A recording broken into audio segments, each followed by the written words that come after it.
don't think it can happen to you.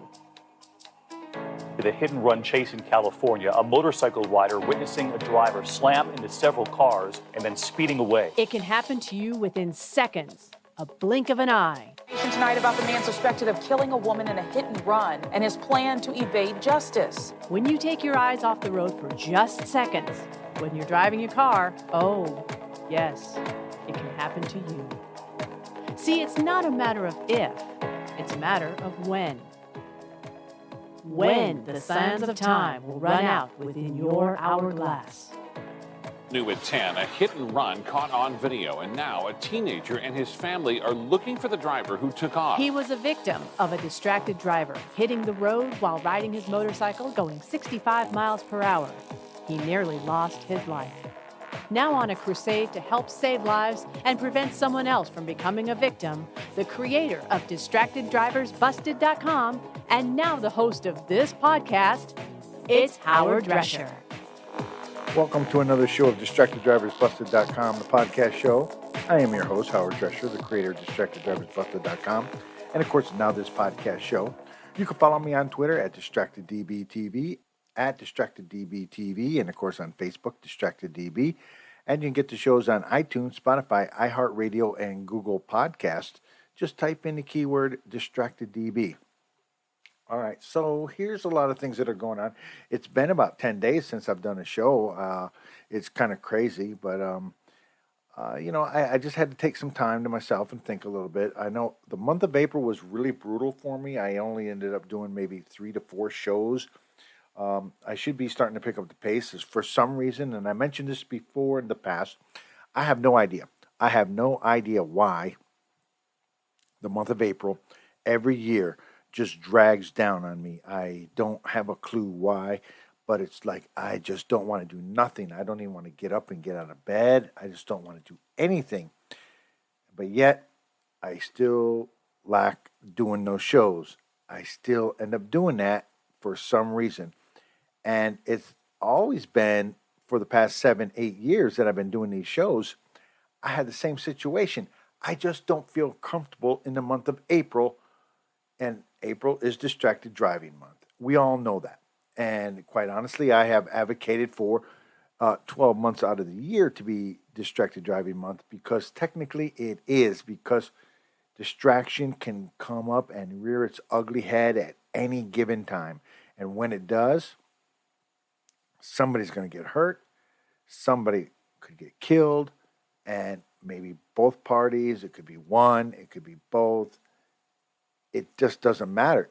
It's something that has to be on everybody's mind every time they start that engine and they put that vehicle in either drive or reverse.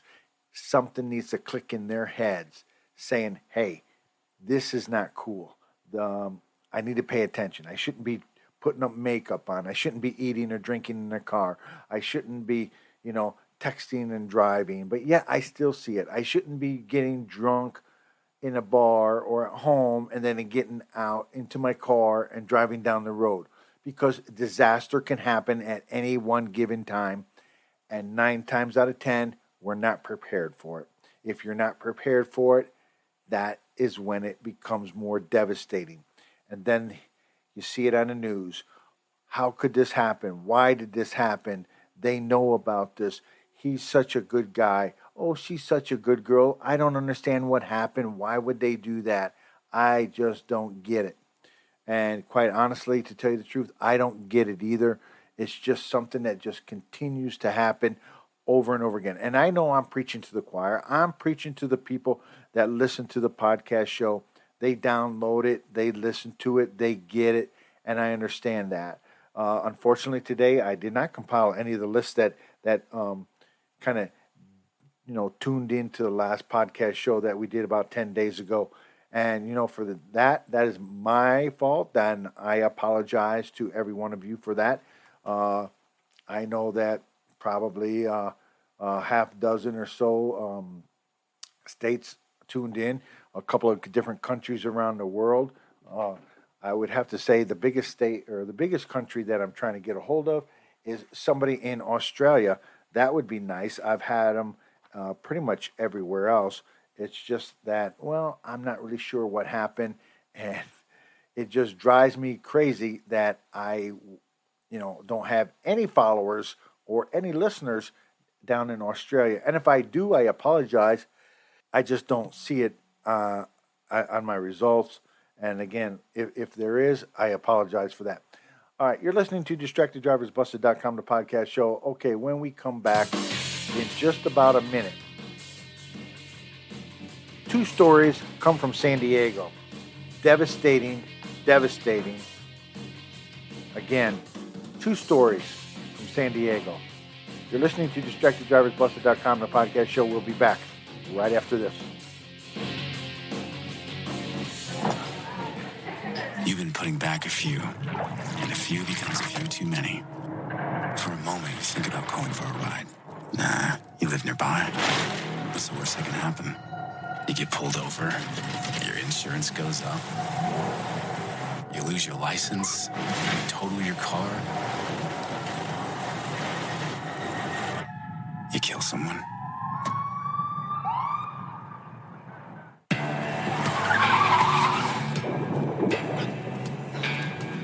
Hey, there's no way you can hide it. If you drive drunk, they're gonna find you. So stop kidding yourself. Sir, have you been drinking tonight? Sir, have you been drinking this evening? Sir, have you been drinking tonight? They will catch you and arrest you. Drive sober or get pulled over.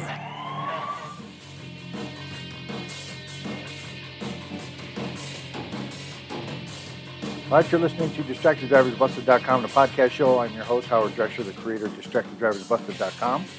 And, of course, now this podcast show. You can follow me on Twitter at DistractedDBTV, at DistractedDBTV, and, of course, on Facebook, DistractedDB. And you can get the shows on iTunes, Spotify, iHeartRadio, Google Podcasts, and now Amazon.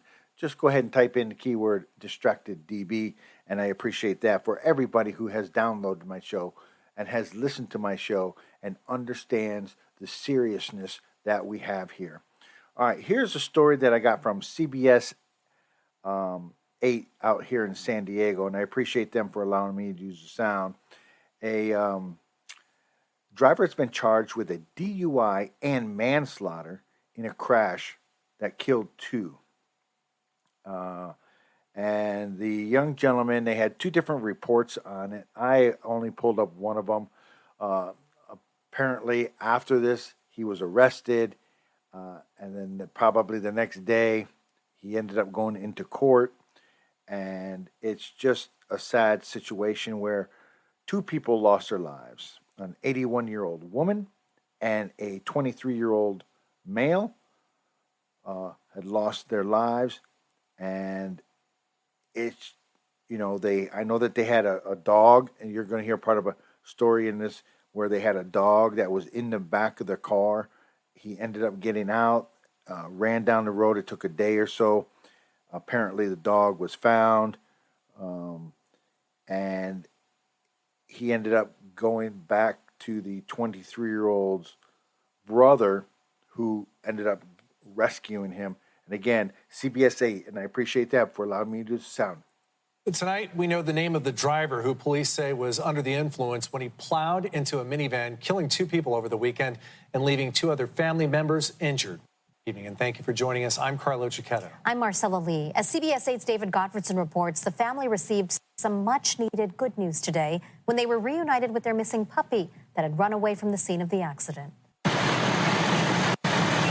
33-year-old Edgar Suarez Espinoza is loaded into an ambulance on Saturday night at the scene of a fatal car crash at Sports Arena Boulevard and Rosecrans Street. Police say Suarez was speeding and driving drunk when he lost control of his Toyota pickup truck, hit the center median, and flew airborne into a Toyota Sienna van carrying 4 family members. 23-year-old Ahmed El Rawi and 81-year-old Swad Al-Samari were in the back seat and died at the scene. 2 family members in the front seat were treated for back injuries at the hospital and later released. The driver of the truck suffered broken bones. Now he's in the downtown jail facing 2 counts of gross vehicular manslaughter, felony DUI charges and driving without a license. CBS 8 aired a report on Monday saying the family's 6-month-old German Shepherd named Cookie was missing after it ran away from the accident scene on Saturday night. As it turns out, on Sunday morning, employees at the San Diego airport parking lot 2 blocks east of the crash site found the puppy cowering underneath a parked car. They took the dog to the Humane Society on Gaines Street, and this morning, family friends picked it up. Veterinarians at the Humane Society examined the dog, gave it x-rays, and although the dog has a slight limp, it was cleared for release. Hi, Cookie. He's a good boy. They loaded Cookie into the car and took him back to the family's home in El Cajon. The dog's owner, Abdullah Al-Rawi, was overcome with emotion when seeing the dog for the first time since the night of the fatal crash. Abdullah was the driver of the van. He lost his grandmother and older brother in the accident. He and his mother survived the crash, along with Cookie, who was clearly glad to be home. Now, Suarez is being held without bail at the downtown jail. He's set to be arraigned in downtown court tomorrow afternoon. David, so much tragedy here, but a little bit of good news. How's the family doing at this point? How are the 2 that were injured recovering? They are out of the hospital. It's really amazing. They have a lot of support with the El Cajon community. People are stopping by their home with condolences. The family also has set up a GoFundMe page. We've posted a link at cbs8.com if you would like to help out the family with funeral expenses. And we wish them well. Dave Goffredson, thanks. All right, and again, that story comes from CBS 8 out here in Los Angeles, and I appreciate them for allowing me to use the sound. But this is not a, new story to people. This is like a revolving door. How many times have I talked before in the past in regards to DUIs, hit and runs? You get a couple drinks, you get behind the wheel, you think you can make it, and the commercial break just before, where it talks about, are you drunk, sir? Are you drunk, sir? Sir, are you drunk? Have you been drinking? Those are the kinds of things that are happening each and every night. The guy to the left of you, the guy to the right of you, driving down the road, whether it's a male, female, it doesn't matter. They could be just as drunk as this gentleman was, and they happen to be lucky that night while you're passing by them or they're passing you. Maybe they just had their faculties enough to where they made it home. Remember, when you're out there drinking and driving, it's like the sands of time within your own hourglass. Don't let anyone take the sands of time within your own hourglass away from you. What I mean by that, and what I've always meant by that, is don't do anything stupid to, make so somebody would end up taking the sands of time within your own hourglass. You need to be alert. You need to be vigilant while you're on the road, because you don't know that car coming up behind you. You don't know that car at the four-way stop sign, if they're going to actually stop as you stopped and then you started proceeding, and then they just run through their stop sign and plow into you. You don't know that. So don't let anyone take the sands of time within your own hourglass. What that means is be vigilant, be, your eyes wide open, and just really just kind of paying attention on your surroundings when you're in, behind the wheel, especially at night. You never know what kind of dangers lurk out there until it's too late. And that's why I say this guy here knows the story. He knows. I'm sure he knows he lives in San Diego. Many times you hear on the San Diego stations about a DUI, a hit and run. So-and-so died in a car crash. So-and-so did this. A car flips over. They were speeding and they were intoxicated or something like that. They know it. It's on the news every night. How many times have I asked each and every one of you to go ahead and listen to the news broadcast and send me a text message, send me an IM. Hey, Howard, you're wrong. I listen to the local news at 5, 6, and 7, or 10 and 11, whatever time that your local news airs, and they never mention anything about no car crash or anything, no hit and runs,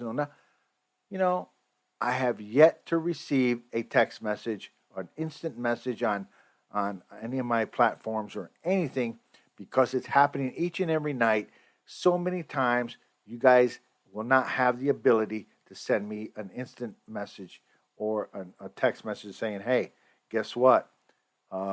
Yeah, there was something and it did pan out. They didn't say anything at all, like da-da-da.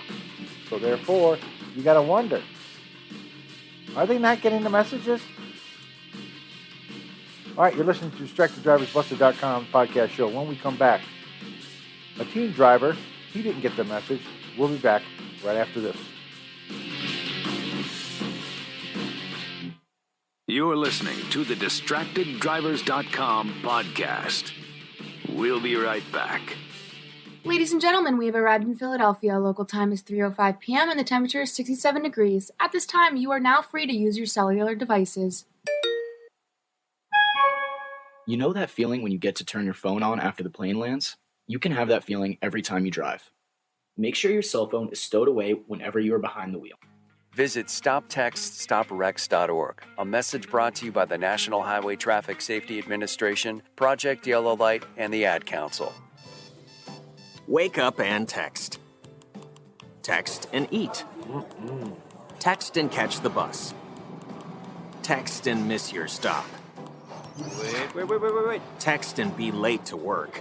Sorry, I'm late. Text and work. Text and pretend to work. Text and act surprised when someone calls you out for not working. Who, me? Text and meet up with a friend you haven't seen in forever. Hi. Oh, hey. Text and complain that they're on their phone the whole time. Text and listen to them complain that you're on your phone the whole time. Text and whatever. But when you get behind the wheel, give your phone to a passenger. Put it in the glove box. Just don't text and drive. Visit StopTextsStopWrecks.org. A public service announcement brought to you by the National Highway Traffic Safety Administration and the Ad Council. Now, back to the DistractedDrivers.com podcast.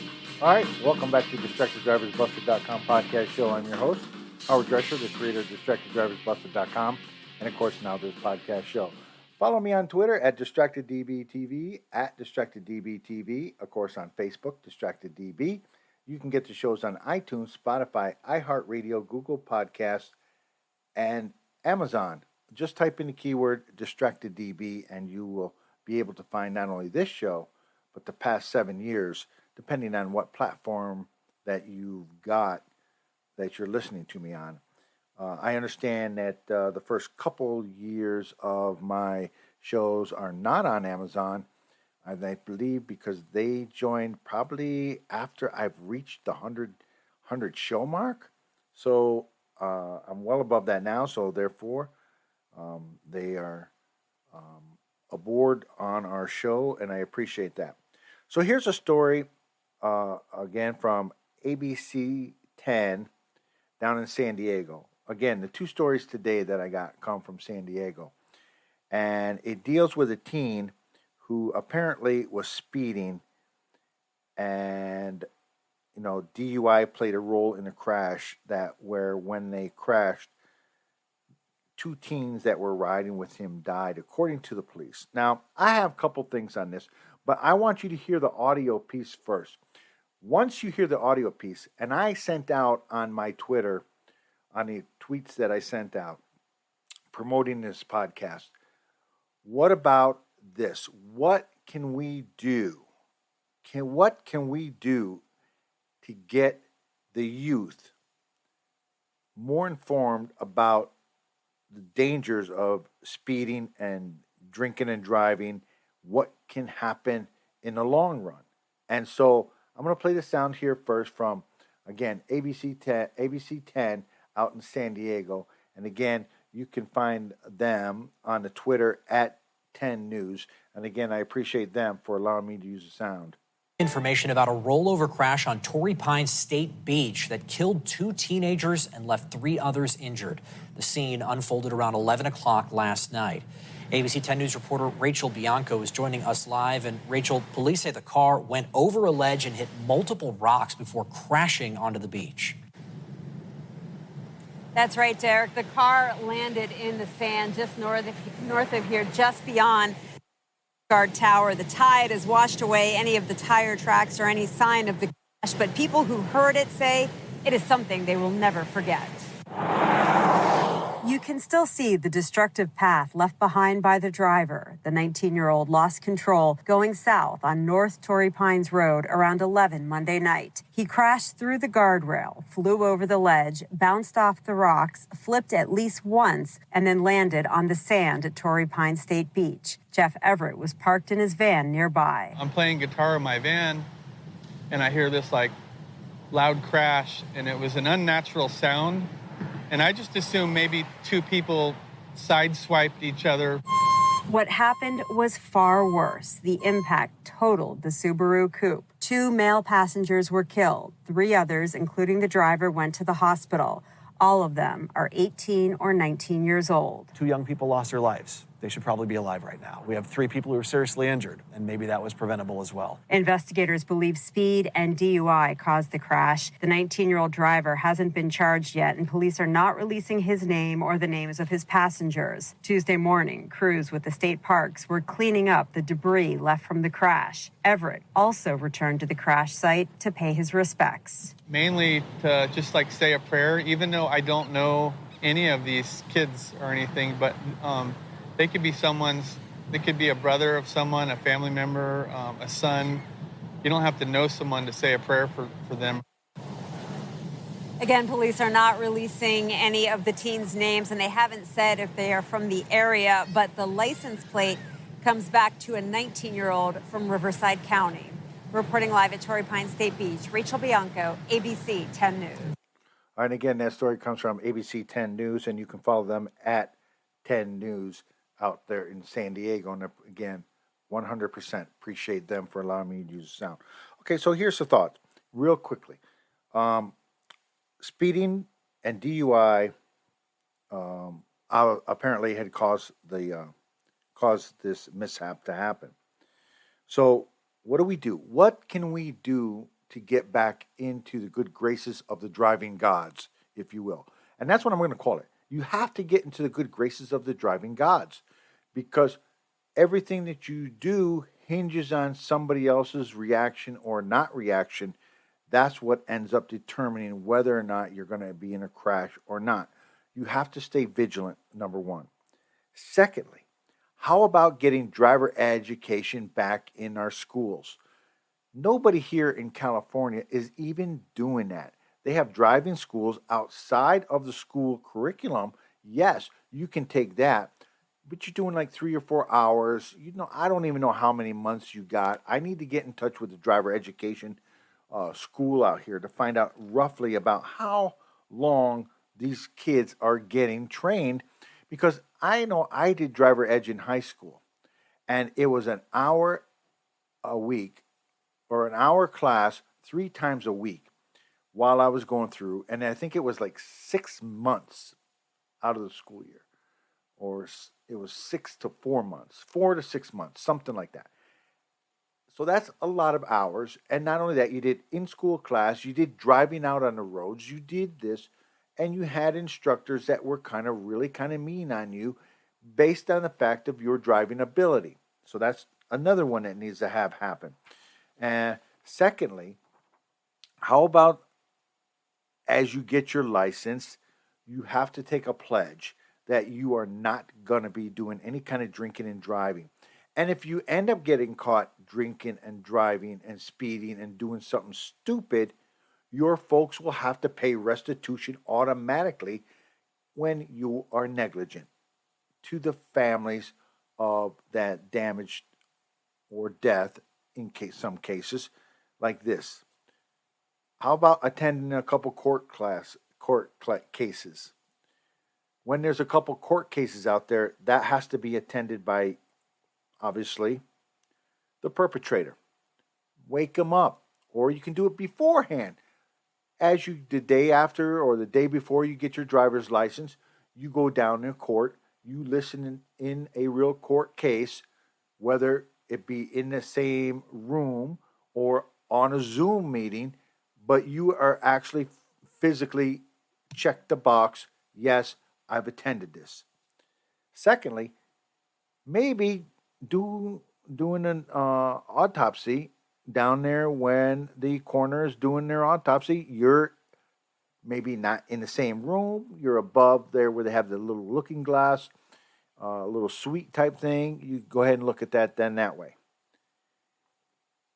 It just drives me crazy that these things still continue to happen, and they're still going to continue to happen until we get tougher and stricter laws. I talked about this almost every week until I am so nauseated by talking about it.